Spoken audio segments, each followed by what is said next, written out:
క్రైస్తవ సంఘం యేసుని రాకడ వెలుగులో జీవించాలి. అయితే రాకడ ఎప్పుడు సంభవిస్తుంది, అది ఎలాగ సంభవిస్తుంది, అది కొంచెం తెలుసుకుందామని క్రైస్తవులందరికీ భలే ఆకలి ఉంటుంది. ఎందుకంటే భవిష్యత్తును గురించి తెలుసుకోవడానికి మనుషులంగా మన బుర్ర తొలుగుతాం కదా. సరే, భవిష్యత్తును గురించి తెలుసుకోవడం తప్పేం కాదు, కానీ అది కేవలం జ్ఞాన సముపార్జనకే మిగిలిపోయి ఆధ్యాత్మిక జీవితంలో అది మార్పులు తీసుకురాకపోతే నువ్వు తెలుసుకున్న ఎస్కటాలజీ, నువ్వు తెలుసుకున్న భవిష్యత్తు శాస్త్రం అది నిష్ప్రయోజనమే. ఈ ఆకలి మనకే కాదు, ఆనాడు ప్రభువుని వెంబడిస్తున్న ఆయన శిష్యుల దగ్గరే ఉంది ఆకలి.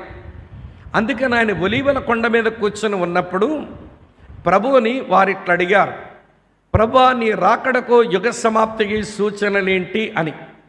కనుక ప్రియ సోదరి స్నేహితులారా, ప్రభు అయిన యేసుక్రీస్తు వారు ఆయన రాకడకు సూచనలు చెప్పారు. రాకక కాదు, సంఘము కొరకై ఆయన రాక అక్కడికి వచ్చినప్పుడు సంఘం ఎత్తబడుతుంది. యేసు రాకకు ఏ సూచనలు లేవు, కానీ యేసు రాకడకు మాత్రం చాలా సూచనలు ఉన్నాయి. సంఘముకై అక్కడికి ఆయన రావడానికి ఏ సూచనలు చెప్పలేదు. ఆయన అకస్మాత్తుగా వస్తాను, దొంగవలే వస్తాను, సంగమా మీరు సిద్ధపడండి, నేను వధువు కొరకు నేను వస్తాను అన్నాడు. ఆయన రాక వధువు కొరకు రాక, కానీ ఆయన రాకడ వధువుతో రాకడ.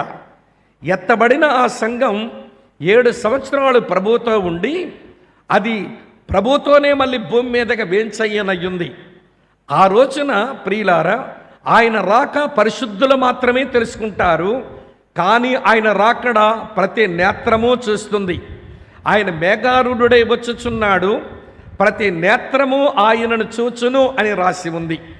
యేసుని రాకడకు రాక కాదు సుమా, యేసుని రాకడకు సూచనలేమిటి, యేసుని రాకడకు మన సిద్ధపాటు ఏమిటి?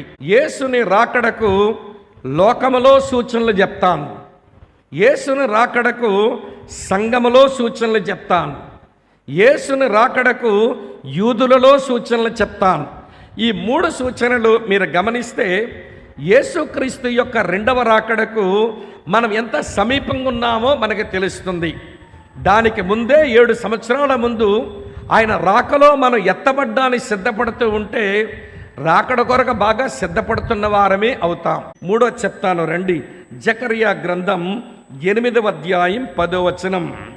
ఆ దినములకు ముందు, అంటే యేసు రాకడ దినములకు ముందు, మనుషులు కూలి దొరకకయుండెను, పశువుల పనికి బాడుగ దొరకకపోయెను, తన పని మీద పోవువానికి శత్రుభయము చేత నెమ్మది లేకపోయెను, ఏలయనగా ఒకరి మీదకి ఒకరు నేను రేపుచుంటిని అన్నాడు. ఆ దినములకు ముందు మనుషులకు కూలి దొరకకపోయెను, పశువుల పనికి బాడుగ దొరకకపోయెను. ఏమిటి దీని అర్థం అని అంటే, లేబర్ ప్రాబ్లమ్స్. పని చేస్తున్నారు కానీ పని చేయించుకున్నోడు జీతాలు ఇవ్వడు. పని చేద్దామనుకున్నా కానీ మనుషులు పని చేసుకోవడానికి పనులు దొరకడం లేదు. అమ్మ, వింటున్నారా ఈ మాట? పని చేసినా కానీ పని చేయించుకున్నాడు జీతం ఇవ్వటంలా. కొంతమంది పనికి వెతుకుతుంటే వీరికి పని దొరకడంలా. ఆ కారణం చేత జీవనోపాధి లేని దుస్థితుల్లోనికి మనుషులు వెళ్ళిపోతున్నారు. నూతన నిబంధనలో ఈ సత్యానికి దేవుడేమన్నాడో చూపిస్తాను చూడండి. యాకోబు రాసిన పత్రిక 5వ అధ్యాయం 4వ వచనం చూడండి ప్రియులారా. లేబర్ ప్రాబ్లమ్స్ చూడండి, అది మన చుట్టూ జరుగుతున్న సమస్యలే. కాకపోతే కళ్ళు తెరిచి చూచి మనం ఆలోచించడం లేదు గనక ఏమైందిలే అనుకుంటున్నాం, కానీ జరుగుతున్న వాస్తవం ఇదే.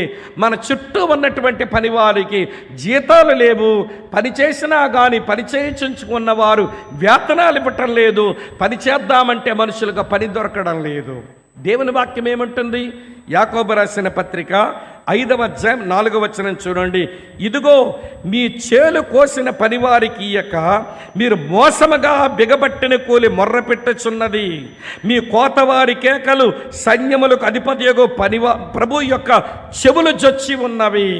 ఈ రోజున పెట్టుబడిదారులు, ఈ రోజున వ్యాపారవేత్తలు వారి పనులు చేయించుకుంటున్నారు, మరి ముఖ్యంగా ప్రైవేటీకరణ కొరకు అన్ని వ్యవస్థలు వెళ్ళిపోతున్న రోజుల్లో ప్రైవేటీకరణ జరిగిన సమయంలో పెట్టుబడిదారులు మనుషుల చేత పనులు చేయించుకొని జీతాలు బిగబట్టి ప్రియుల జీతం 8 గంటల పని చేస్తే వచ్చేది 12-13 గంటలు కూడా చేయించుకున్న తర్వాత ఇస్తారంట వీళ్ళు. ఏమిటండి అంటే పెట్టుబడిదారులు నేను తప్పుపట్టడంలా, వ్యాపారవేత్తలు తప్పుపట్టడంలా. సమస్య ఏంటనంటే మన ప్రభు అయిన యేసుక్రీస్తు యొక్క రాకడ సమయానికి ముందు గురుతులే అని కనీసం మనం తెలుసుకుంటే మంచిది. ఎవరి మీదో మీరు ఆయాసపడకండి. పెట్టుబడిదారులు వ్యాపారస్తుల మీద మనం ఆయాసపడ్డం అది సరైంది కాదు. అంతే, వారి పెట్టిన పెట్టుబడికి తగినంత లాభం రావాలని వారు ఎలా చేయించుకోవాలో పని చేయించుకుంటారు, జీతాన్ని బిగబడతారు. అయితే వారికి తీర్పు వచ్చినట్లుగా వారి బిగబెట్టిన జీతం దేవుని సందులో మొరపెడుతుందట. వింటున్నారా? లేబర్ ప్రాబ్లమ్స్లో బ్రతుకుతున్నా ఏమిటి పరిస్థితులు? నిరుద్యోగ సమస్య ఒకవైపు, ఉద్యోగం చేసినా జీతాలు రావటం లేదు ఒకవైపు, పనులు చేయించుకొని జీతాలు బిగబట్టి కూర్చుంటున్నారు ఒకవైపు. అది ప్రభుత్వమే కావచ్చు, ప్రైవేట్ రంగమే కావచ్చు, జీతాలు బిగబట్టేస్తున్నారు, ఇవ్వడం లేదు. ఏమిటి ఇదనంటే యేసయ్య రెండవ రాకడకు లోకములో కనబడే గురుతులు ఇవి. మొదటి గురుతు పాపం విస్తరిస్తుంది. రెండవ గురుతు కరువులు భూకంపాలు కలుగుతాయి. మూడవ గురుతు ప్రియులారా కార్మికులు పనివారి మధ్యల సమస్యలు.